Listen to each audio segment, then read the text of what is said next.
Hi friends, எல்லாரும் எப்படி இருக்கீங்க? Welcome to Malathys cooking series and vlogs. இன்னைக்கு லஞ்ச் பாக்ஸ் சீரீஸில் நம்ம இன்னொரு ஸ்பெஷல் மெனு தான் பார்க்க போகிறோம். அது என்னன்னா பொடி இட்லி ரெசிபி.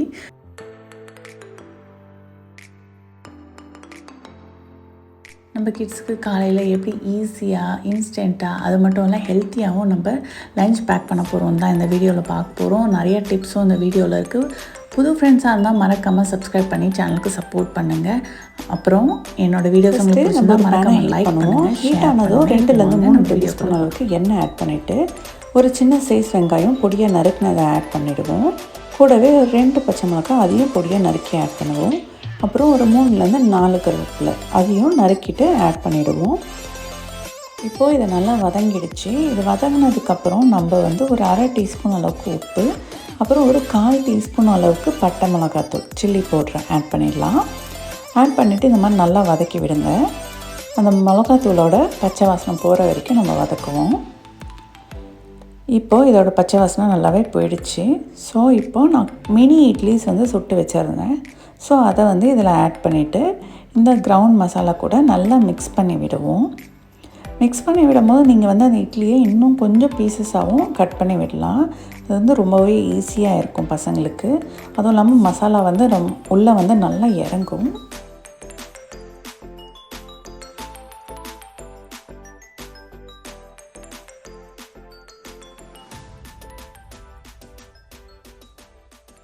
மினி இட்லிஸுமே நம்ம நல்லா அந்த பேன்லேயே நல்லா கட் பண்ணி விட்டாச்சு. இப்போ இது கூட ஒரு 2 டீஸ்பூன் அளவுக்கு பொடி இட்லி பொடி ஆட் பண்ணுங்கள். என்னோடய இட்லி பொடி காரம் ரொம்பவே கம்மி. ஸோ நான் 2 டேபிள் ஸ்பூன் அளவுக்கு இதில் ஆட் பண்ணேன். இதை நல்லா மிக்ஸ் பண்ணி விடுங்க. மிக்ஸ் பண்ணும்போது லைட்டாக வாட்டர் ஸ்ப்ரிங்கிள் பண்ணி மிக்ஸ் பண்ணி விடுங்க. அப்போ அந்த இட்லிஸ் கொஞ்சம் சாஃப்ட் ஆகும். ஸோ அந்த மாதிரி வாட்டர் ஸ்ப்ரிங்கிள் பண்ணிவிட்டு நம்ம இது மாதிரி மிக்ஸ் பண்ணி விட்டுடலாம்.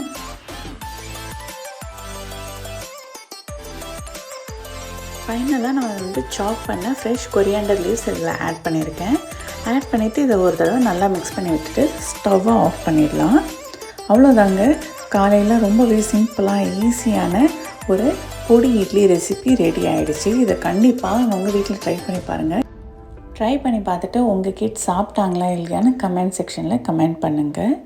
இப்போ நம்ம இந்த இட்லியை லஞ்ச் பாக்ஸில் பேக் பண்ணிடலாம். இது கூட நான் எப்போவுமே என் பையனுக்கு வெஜிடபிள்ஸ் சேர்த்து தான் பேக் பண்ணுவேன். ரேடிஷ், கேரட், ப்ராக்லி அந்த மாதிரி நம்ம சாய்ஸ் தான். டெய்லியும் ஒரு வெஜிடபிள்ஸ் காம்பினேஷன் வைப்பேன். நான் இன்றைக்கி ரேடிஷும் கேரட்ஸும் வச்சுருந்தேன். இதான் baby radish and baby carats தான் நான் வச்சுருந்தேன். அதுக்கப்புறம் நான் இன்னொரு சைடில் நட்ஸ் வச்சுருந்தேன். ஸோ இது லஞ்சுக்கான இது தான். நட்ஸ்க்கு நான் பாதாம், ரைஸன் அப்புறம் டேட்ஸ் 2 வச்சுருந்தேன். அவ்வளோதான். இன்றைக்கி என்னோடய கிட்டோட லஞ்ச் பாக்ஸ் ரொம்பவே சிம்பிளாக ஈஸியாக ஹெல்த்தியாகவும் பேக் பண்ணியாச்சு.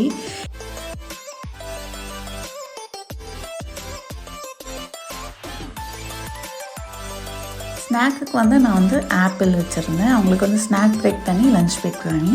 ஸோ ஸ்நாக் பிரேக்குக்கு நான் ஆப்பிள்ஸ் வச்சுருந்தேன். அவ்வளோதான். இன்னியோட லஞ்ச் பாக்ஸ் ரொம்பவே சூப்பராக ரெடி ஆகிடுச்சு. கண்டிப்பாக இந்த ரெசிபி அவங்க வீட்டில் ட்ரை பண்ணிவிட்டு எப்படி இருக்குதுன்னு மறக்காமல் கமெண்ட் செக்ஷனில் கமெண்ட் பண்ணுங்கள். என்னோடய வீடியோஸ் உங்களுக்கு பிடிச்சிருந்தா don't forget to like, share and subscribe to Malathys cooking series and vlogs. Thanks for watching.